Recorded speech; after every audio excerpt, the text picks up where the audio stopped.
one of our goals with Assassin's Creed 3 was to sort of rebuild the franchise from its core. Even though Assassin's Creed is published every year, it's not developed year by year. Assassin's Creed 3 started in January 2010, where basically a bunch of people coming out of AC2, like AC2 just shipped in November, so they decided to try to explore different ideas, different period as well. Right when we started, we knew this game had to be a fresh new entry in the franchise and be ambitious and kind of reinvent everything. We knew this had to be the same kind of jump from AC1 to AC2. For AC2 to AC3. We know the core of Assassin's Creed. It's the combat, the free-running, social stealth. By keeping an eye on those three things, those three pillars of our gameplay, we could bring the gameplay down to a very sort of basic level and then build it back up again with a lot of new stuff, a lot of new ingredients for the player, different ways of playing. The way we organized the ramp up of AC3 is to have most of the core team from AC2 to jump in AC3. And at that time, it was just the start of AC Brotherhood. And at that stage, there was about 11 or 12 of us, and for the first sort of 6 months, it was probably under 30 people. And we were just talking basically about where it should be set, what time period would work, who our heroes should be. The first two things we decided that we thought would work, one was the idea of the American Revolution, and the second was the idea of a Native American hero. So what we tried to do was build it almost like a pyramid, an inverse pyramid, where you start with these big core decisions, and really you have to stick with them and then work it out from there. The American Revolution, a lot of the ideas and themes behind it dovetail really nicely with the themes behind the Templar-Assassin conflict. We've had this, millennia-old struggle of free will, versus oppression. The idea that the Templars want to impose their version of the world upon people and sort of control them in that manner. And I think you can draw a parallel in that a lot of patriots may have felt that this is what the loyalists were trying to do, that they wanted to take the British system and impose it upon these colonies in the Americas. And a lot of people started to resist that idea, this idea of like people that are far away who think they know better are trying to tell me what to do and how to live my life. I like the fact that when we announced the setting that it was going to be the American Revolution, that people were surprised and were asking how could this work, how would it function, because that meant we had somewhere fresh. And that was really our first goal, was to make sure that it was an unexpected place to set a game, that it was somewhere a game hadn't been set before, and somewhere where we could hopefully do some new stuff.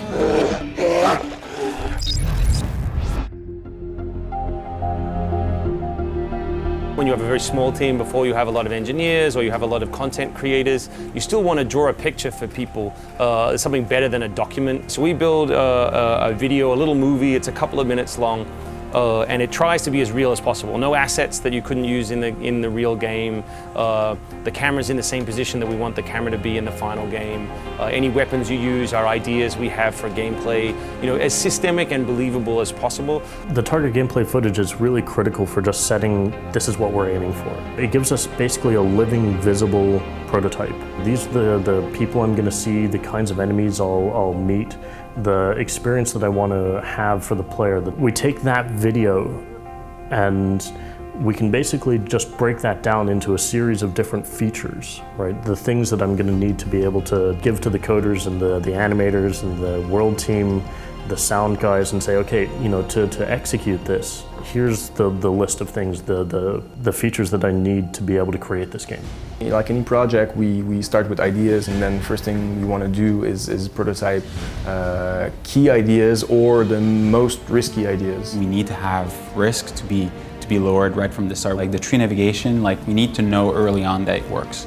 The naval battle, we need to know early on that it works. On the engine side and on the gameplay side, we have very little at this point. We'll have essentially these test environments where you have, for us it's just like an orange ground texture that has a black grid on it that tells you how far apart things are. And then inside of that, we'll test absolutely everything and do quick prototypes to try out some ideas, see what works, see what doesn't work, decide whether a feature is good enough to use and good enough to build and is going to be fun before we commit to the full-on development of it.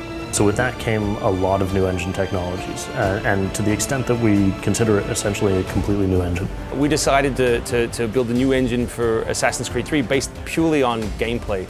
So obviously the hardware hasn't changed. We didn't suddenly find 80 mega RAM that was hidden away in the 360 or the PS3, but we're able to say, if we were going to build an engine that enabled us to create new content, what would happen? So Anvil Next is the next major iteration of the Assassin's Creed engine. The Frontier is the #1 motivation to do Anvil Next in the beginning. So the first thing we tried was, can we make a forest that looks good but still works with a decent frame rate and is still readable from a gameplay point of view. We also prototyped stuff like the Deep Snow came with deformable tracks. In previous games we had water, but it was always like a straight delimitation between water and ground. Now it's progressive beaches, so what do we do with fighting in that thing with knee-deep snow, knee-deep water, animals mixed with that? So it all came from the first prototypes. So another big challenge that came pretty quickly was the number of NPCs on screen, both for battlefields and from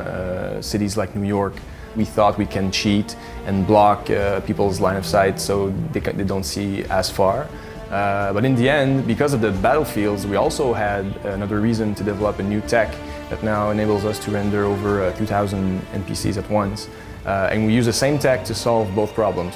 We didn't find all the answers back then, but we found a lot of questions that we had to answer. It took maybe a year and a half to finally say, yeah, I think we have a recipe, we have a good idea, we think we're gonna make it.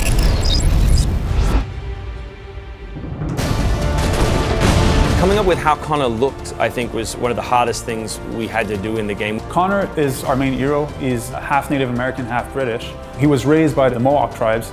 He's a lot stronger than the previous assassins. This assassin like bludgeons and he beats up and he breaks arms and legs. You'll see the pain on the enemy's faces when he's taking them out. We wanted a character who was noble, who was out to fight against injustice wherever he saw it.